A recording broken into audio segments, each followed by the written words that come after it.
Hello, everyone. Great to be with you, and thank you for all the coordinators making this event happen. I know with all the times happening, going on with making events virtual and getting glimpses inside of people's homes, I'm actually, what you see in the background, I'm actually in the middle of a film set. I actually didn't have a better location to be joining in from, but this is actually the best place to see the plants in the background, and I'm thrilled to be here. With that, I'm Jeremy Lee Stone. I go by JLS from New York City. And I have seen and been through gathering a wealth of experiences and really getting involved in the entertainment industry, everything from emerging social media presence all the way up to large scale entertainment. And I wanted to share a little bit about the journey of how I started in social media and where I'm at today in larger scale entertainment. And I started in New York City, and I actually do not have a deaf parents, but I have a deaf brother. My upbringing was based actually in spoken English and with not a lot of sign language, but I discovered the beauty of sign language in terms of a language and expression, and actually started signing in such a small group and was thinking about how can I tap in to a larger audience. I actually got it involved in ASL Slam, a poetry club in New York City, and thought, why don't I give this a shot? And I was so nervous standing in front of the audience, sharing and being a performer, and I could feel the energy from our audience and the applause and wanting more, and this expression and the poetry about expressing yourself in sign language was just the start. And at that time, social media was emerging with Instagram. Like I was saying, I started my presence on Instagram. My username was ASL New York City or ASL NYC. And I thought maybe this fits because I'm using American Sign Language and I'm in New York City, and thought, what should I do? What type of content do I really want to produce? I studied what people were circulating across social media, and I thought maybe getting into storytelling in American Sign Language, where I'm producing these intensely short stories and trying to do it in 30 seconds or less, and thinking about the ways to capture the artistic elements of producing it in ASL and doing it all within 30 seconds that people can watch. And then Instagram adjusted it to be a minute long for these video shoots. And then now I think you even have longer streaming capabilities. So for those starting out, you're so fortunate to be able to produce content with a longer amount of time. But I actually started producing content for Apple at the Apple Store. And I actually started by taking a workshop using Final Cut Pro, a film editing software. And I saw how people were doing voicing, voice recording. And I thought, this is so cool what you could do with editing. And as I started to keep doing it, I had some friends share a little bit saying that, you have this passion for poetry. I have this group of people that want to get involved in the ASL to English interpretation process. And that's actually when I got connected with Def Jam. It's a documentary film. And I started to meet other individuals and other producers. And I thought, okay, I heard a lot about you. Let's get started in this work of translation into this poetry from ASL to English. And I saw all these beautiful performances in ASL produced so visually stunning, and saying, how can I take this and translate it into English text? And at the time, I met a lady named Edna, and she was a filming editor. And I said, this editing technique isn't actually appealing to the eye. And we actually, at the time, were working with hearing editors, and if we're going to be producing ASL poetry, it really needs to be captured and edited based on deaf talent and deaf eyes. So I was actually starting to contribute to Edna and her filming editing, but she had, I think, 17 years of editing experience and said, well, what do you know? Like, I'm going to stick to what I know.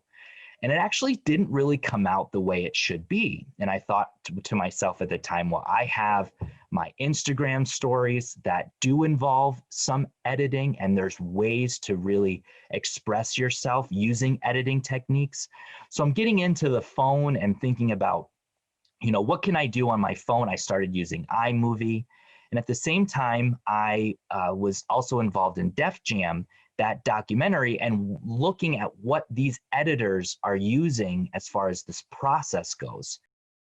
I tried to get some tips of how people were adjusting their time sequences in the timeline, and then really starting to take that knowledge and building off of that in a self-taught manner. I was like really captivated by the editing process, how people shot different scenes and sets. And I thought maybe this would be an opportunity to invest in some equipment for my Instagram platform. So I got new equipment, new lighting, started developing new content. And this ASL NYC Instagram presence was going to be my full-time job, but in a way without any pay. So I started working, producing content, uploading that, getting that out there. And that is a process of what we would define is our brand. How do we want to be known and seen and portrayed in an online presence, which really comes down to our brand? How do you make what you're producing part of your brand? So I was actually getting a lot of feedback from my fans, my followers, and saying, what works, what didn't work, what was okay, what was funny. And it required having to be vulnerable and receive that input, but it actually gave me a chance to evolve over time and get better. And one of the things that people ask me is like, how do you know you're getting better? And some of that is measured by your followers, by your views, by the amount of circulation among different communities. And you start to get this sense that you're building this confidence. You feel this energy of being amazed. You get this sense that you're aligned with your values. You recognize that you have stories to share. And this actually becomes part of how you build this trust. And the trust actually is a two-way street between me and my fans and me, where you start to say, this is the content that I'm following. This is the content that I want to share. These are the topics that work for me and are meaningful to me. And people started to say that about me. And that actually started to create job opportunities. And I'll share a little bit about that. But you got to remember, up to this point, I was just starting with my poetry, starting with an emerging social media presence. There wasn't a business plan in place. I actually got to a point where I actually started to generate job opportunities.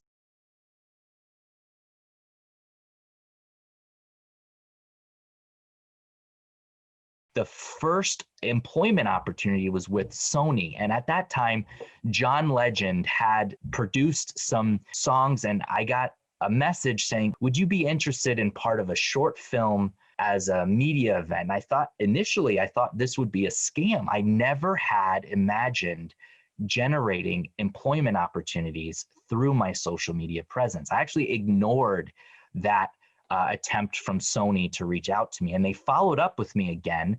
I ignored them again for the second time. And then finally, I think after the third time, I said, this might actually be legit, and why don't I give this the shot? So I replied back to them, and there was a team at Sony that said, we have been waiting to get a hold of you. And we started emailing back and forth, generating these ideas like, is this the real deal? Like, is this a real life opportunity that I could be a part of?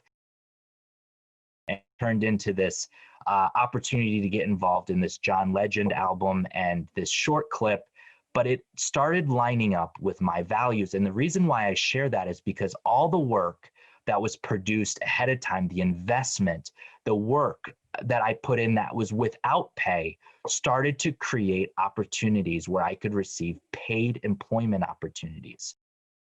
And next, I had an opportunity at Facebook where I started to get recognized not only for the work I was producing, but my prior work, where I started to integrate that into an opportunity to create a commercial for Facebook's portal, their video calling device, where you can actually, it's marketed that you can interact with other people on social media through this Facebook portal. There's advertisements of people in the kitchen cooking using this Facebook portal. And I said, is this something I should do? I was talking with my wife. I'm thinking, what kind of opportunity am I getting myself into? I was actually still starstruck by this opportunity of how social media has generated these opportunities into additional performing art ways. So I had to work with a crew, a director, interpreters, and there was a lot of repetition in the process of producing content for Facebook.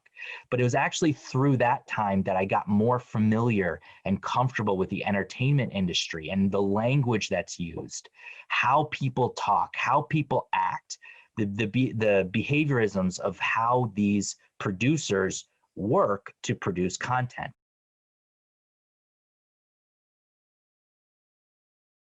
Next, I got connected with Apple. And at that time, I had something come up where I wasn't able to be a part of this. My wife was involved in an opportunity, and we started to really see like the opportunity to really share your passion, especially on that platform, can generate that noticeability where it can generate opportunities that you would never have imagined.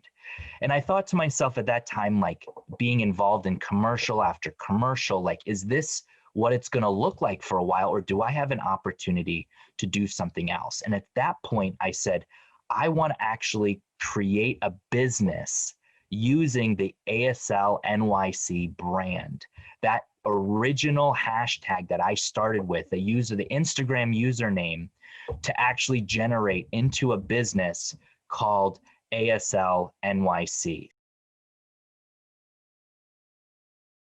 If you wanted to take a yoga class where you could have, where you're a part of something for 5 sessions, maybe you have an opportunity to get 5 sessions of instruction from the content that I'm producing for my business. Things came up at the time that actually brought a lot of uncertainty, where I was noticing a lot of demand for hearing individuals who wanted to learn sign language for a role in entertainment that they would be using sign language to portray something. So it's actually started to bring out several complex layers where hearing actors want to learn American Sign Language for a role. Then there's also producers, like producers for HBO, who want to learn sign language. And that actually created this really big responsibility for me to just not only produce content, but to actually notice what's going on behind the scenes, leading audiences to want to learn sign language. So I started to focus on the actual producers and the crew that wanted to learn sign language.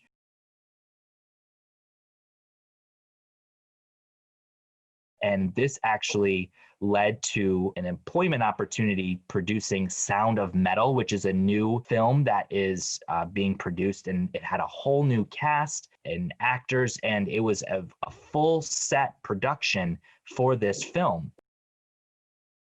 And Sound of Metal was an opportunity that I said, this could lead to connections that would be life-changing from this event. So I started teaching American Sign Language to other actors, to the crew, to the producers. And I actually had a chance to work with the cameraman, the light set coordinators, the writers, and basically everyone behind the scenes and those producing. And it was this huge undertaking.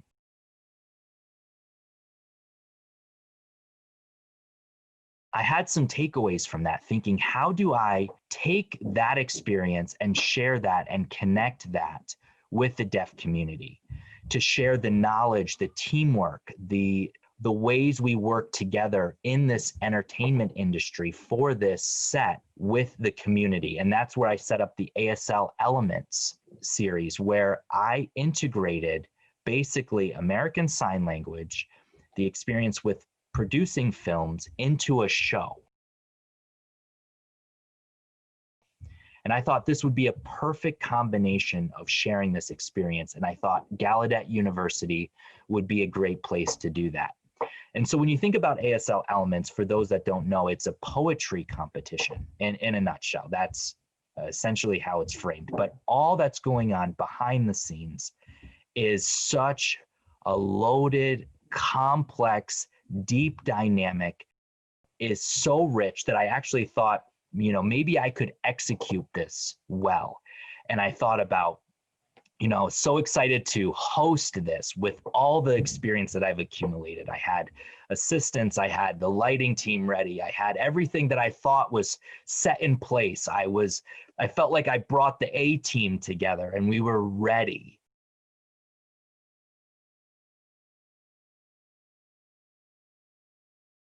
Come time for ASL Elements for its opening debut, we had people start to show up, and the filming team had some last minute cancellations where there was a transportation issue bringing the team down from New York City. We had equipment breaking. Our lighting team said, I don't know how this piece of equipment works. And they were running into these unexpected issues that were happening the day of the debut. And I said, this was a moment that I needed to learn how I can actually empower the team that I'm working with. And it's not a one-man show. It's not where I hold all the keys to make this happen. I'm relying on a team. And the reason why I share that is because going back to this experience producing Sound of Metal, on this set and the experience producing this or being a part of this, I thought once you get together and you make something, all that work that's there, once that's done, you just go back to life as normal, what you were doing before. But actually what happened was the Toronto International Film Festival, those that know, this is such a monumental film festival. For those in filming and media, they know that's the place to pitch ideas, that this is where connections happen.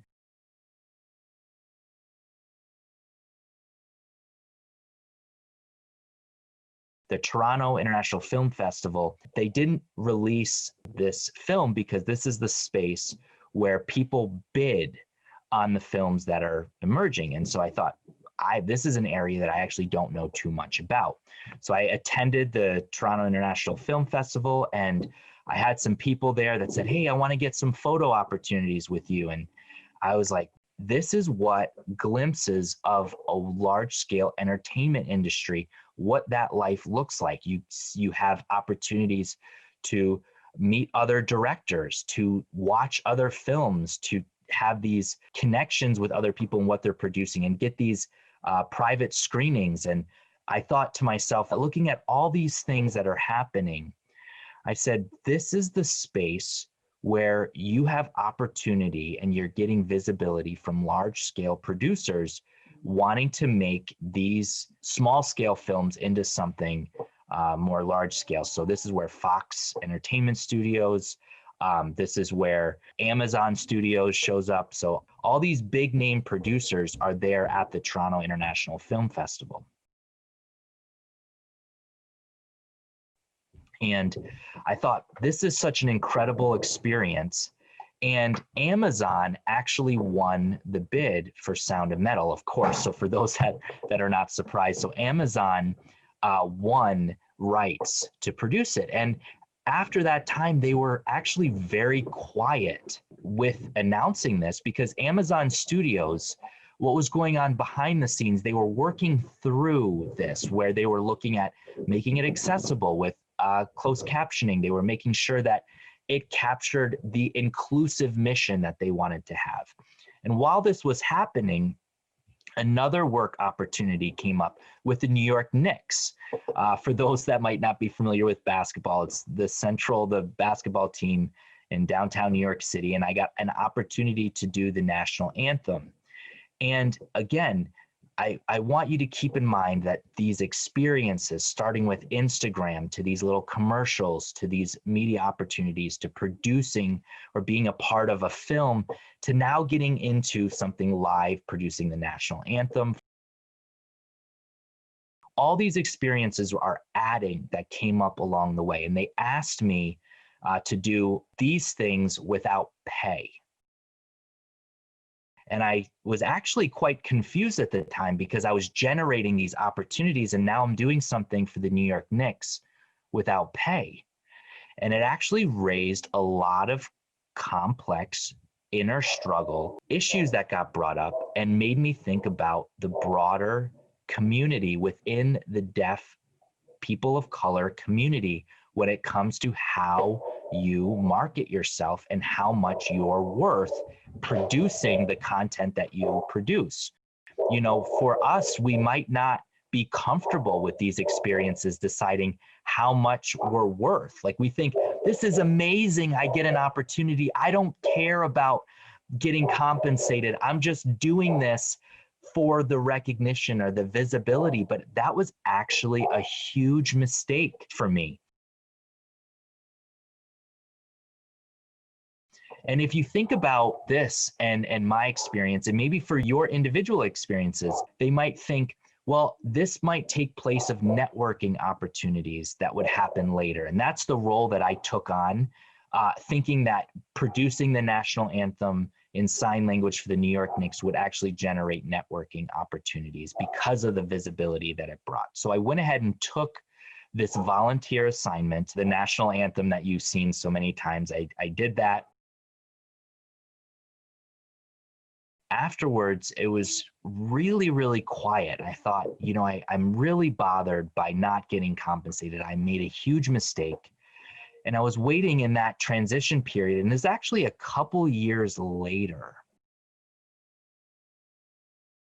I had someone say, Jeremy, my friend, you know, I have a friend that works for ABC, and I have an individual there, Ryan Sarce, who needs to learn some sign language, American Sign Language. I'd like you to connect him to actually teach sign language. And I said, well, wow, what exactly am I supposed to do with this opportunity? And it's actually a really important question in getting to the bottom of like what exactly you're looking for so that you know what value you offer, and actually allows you to negotiate your worth, your rate for this. So I said, what are you looking for? They said, just teach him how to sign, and teach him how to sign Happy New Year.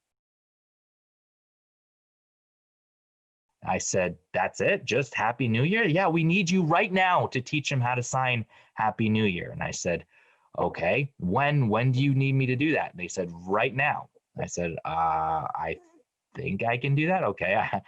I don't know how much that is worth. What is that worth to teach someone Happy New Year? I said, well, what about cost? They said, don't worry about it. Just come. And I started to actually get worried, knowing that I volunteered at the New York Knicks without pay, now with ABC and this opportunity. You know, is this another way that people take advantage of people who know sign language to teach someone else sign language? Or is this really just something genuine? Like, how do I deal with this? And I thought about, well, what impact does this have to the greater good? The visibility of someone signing Happy New Year on national TV, inspiring so many members of our community to be able to see our language. And so I was really unsure. And I said, okay, like leading up to this event, I'll do it. I tried to calm myself down. I took on this opportunity. I showed up to the set. Sure enough, it was full of producers, their crew. When you're there, it's not all flowing seamlessly. You have to follow their instructions. Go into this room, wait this amount of minutes. We're not ready for you now. Finally, I get a chance to meet Ryan Seacrest. And I thought, you know, I actually thought Ryan was a little taller in person. He was actually a shorter guy than I expected. I said, hey, you know, how are you? And he says, yeah, I'm so nervous. I'm so nice to meet you. And I feel the same way. I'm saying, this is how you sign Happy New Year. And he got it within the first 10 minutes. So that was it. They're like, your job is done. You taught them how to sign it.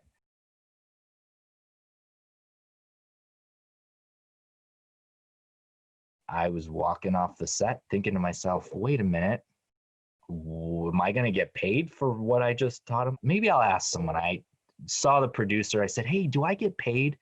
They're like, oh yeah, that's right. Yeah, thanks for reminding me.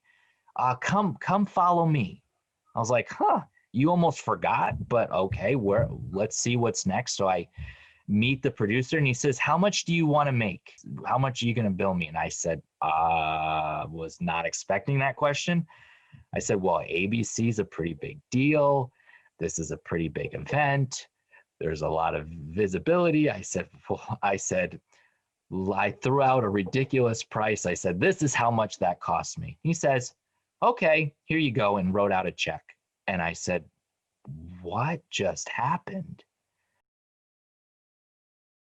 And in that moment, I learned something. If someone wants you to be part of a project, to be part of a program, a broadcast, there is money that's for you. And when you think about your self-worth and negotiating that, start high. There's nothing wrong with starting high. And you can start there and they might take that after first glance, or they might say, well, we have a budget, and you can easily work from there. So not, again, I'm thinking of just only ABC, but when you think about your opportunities, don't let them estimate how much your contributions are worth. Don't let them say, oh, that was worth $100 or that was worth whatever amount. If you feel like you're worth $400 for your time, and being able to share that, in my experience, most likely they will agree. And the reason for that is because they want you. They have a budget for you. So I thought, based on this experience that I've had, I actually didn't start with that. I would say, well, how much do you think I'm worth? And maybe they'd say 100. And I'm like, well, could we do 200? And maybe I can get a win from that. But that was actually how I thought early on. But even going back to social media and volunteering to then journeying to large scale sets and productions, I've gained that experience where when you start to know your effort and your value, you start to present that rather than letting them present that to you. You get comfortable with negotiating. You don't show any sort of fear. You start high. So let's say, let me give you a scenario. Their budget might be $300 for a specific set. You start off with $1,000. That was worth $1,000 that I just did. And of course, you got to be able to justify that. So let's say you can justify that based on prior experiences. They might say, okay, well, either I can match it or go just a little lower. And then you can work from there. And so leading up to just last week, for the first time in my experience, I saw Instagram. There was actually a third party group on Instagram that said, Jeremy, are you interested in doing a promotional video? We'll pay you. And I said, is this another scam? You know, just like I first started out with Sony, but I said, well, you know, I did have a good experience. Sony was the real deal. Why don't I give this a shot? It doesn't hurt to check it out. So this third party firm reached out, said, well, what's your email? We want to connect with you. We started going back and forth. And sure enough, it was a real deal opportunity. And what I learned was that if you have 16,000 followers, let's say in Instagram, and the people, the advertising marketing firm reaches out to you for a promotion, all of a sudden now you are set with a totally different context of determining your value. You've generated a group of followers, but how do you still value yourself based on a social media presence? You know, I do know that there are ways to generate, you know, money from social media. Like I think Kylie Jenner made a post to get $2 million off of one post. And maybe one day that will be me, but I'm still a long ways off from that. thinking of learning a little bit more about how the social media presence works. Like they would say, as an example, you could get $10 per 1,000 followers. I thought that's really interesting how they monetize that, the number of followers you might have. And I said, let me do some manual calculations. So if I have 16,000 followers, then maybe I'd be worth $160. And for some reason, remember, don't start low. You got to really think about what value you bring in. So I said, if I'm worth only 160, why don't I start with 250 and start there for negotiation? And I'm already at an advantage because they want me and I know what value I bring. Speaking on behalf of the deaf community as a person of color and in the community, I said, I never want to underestimate myself. And I'm saying that to you. Never underestimate what you bring. We internalize so many things. And I'm asking you to go beyond that. It's a new world. It's a new set of experiences, but don't be afraid, especially in negotiating your value. And that's a learning experience in of itself. And so I feel like I've taken all these tangents. I have to check my notes for where I'm going and the time we have. But I think this is a perfect transition into the next thing that I want to share. And really what it comes down to is, for some of you might be tracking with me thinking, wow, you've been all over the place doing all these things. And I've learned that you take that, what you've built, determining your value and your production, and then really getting into how you can network. And that starts by asking all the questions. So for example, asking the cameraman, hey, what do you do? How does this work? You know, getting into other people's worlds and their roles. You know, when you think about what gets produced on a set, the cameraman doesn't really get to talk to a whole bunch of people, but I started connecting with the cameraman. I started connecting with the light set crew, and I started making connections with all these other crew members, the writers, trying to get glimpses into their world and what they do. And then I thought, one of these days I needed to get connected. I needed a cameraman. I reached out to the cameraman that I connected with in a prior set, and he said, yeah, what can I do? And next thing I know, I had built this network of people in the entertainment industry. And I'm thinking about, if you want to get into that environment, you got to start talking with people. And I promise you, it will be rewarding. Anything from small talk. Hey, how are you? Good morning. What's new? What are you up to? Do you have a good week? Starting with those connections and building on that. Over time, you start to have this vast network. And if you think about just doing your job, getting in and getting out, that's actually not enough.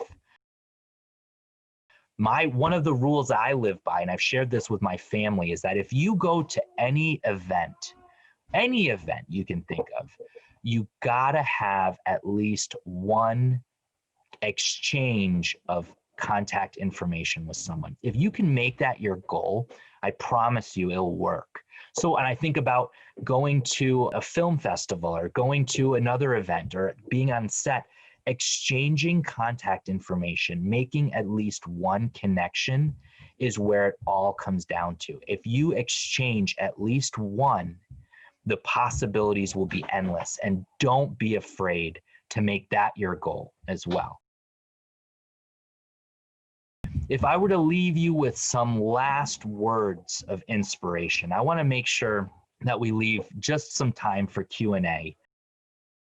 I want to think about, how do we go beyond, and not only just go beyond once, but to keep pushing in that direction. And one of the things I tell myself is leverage what you have, leverage yourself. And that might be a strange word for some of you, but you could use that as inspiration to keep building on what you have to go bigger, to do better. If you think about that and how you leverage yourself with your peers. So back to when I was just starting out, even before social media. I thought about my friend group, the small group of people that I got to connect with. And then I got connected with some work opportunities and got connected with a different crowd and got into their world and their friends. And then I learned so much more about the way that works. And like I mentioned, with determining how much you're worth and the value, and getting into anything that has to do with money and paid opportunities, that opened up a whole new world for me. And then getting into large scale entertainment brought a whole new set of opportunities to connect with a whole new group of people. So when you think about that, you think about how different and unique each group is. But to do that, you have to always leverage what you bring to the table. You have to recognize that you bring value, and you can use that to help you grow. And when you do that once, you can do it again, and you can do it again. And next thing you know is you're actually using this formula to connect, to help you go beyond.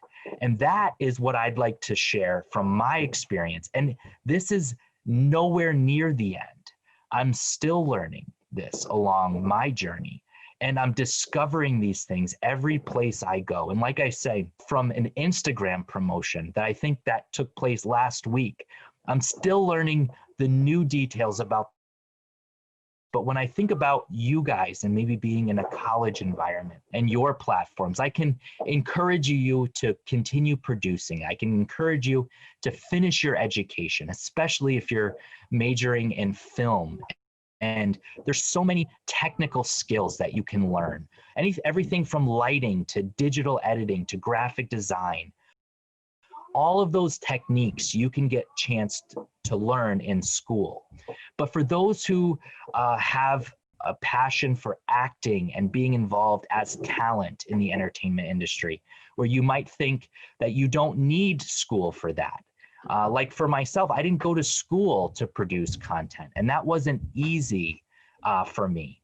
But what you can do in school is you can rub shoulders with your peers who want to do the same thing. You can develop that support system. You can go beyond with the connections that you're making even here. And I wish I had that experience like some of you who have joined this webinar have. And that wasn't the case for me. But either way, that's what I want to encourage you with. And by that time, if you think about the network that you can create every place along the way, that's going to help you with a boost to keep going above and beyond.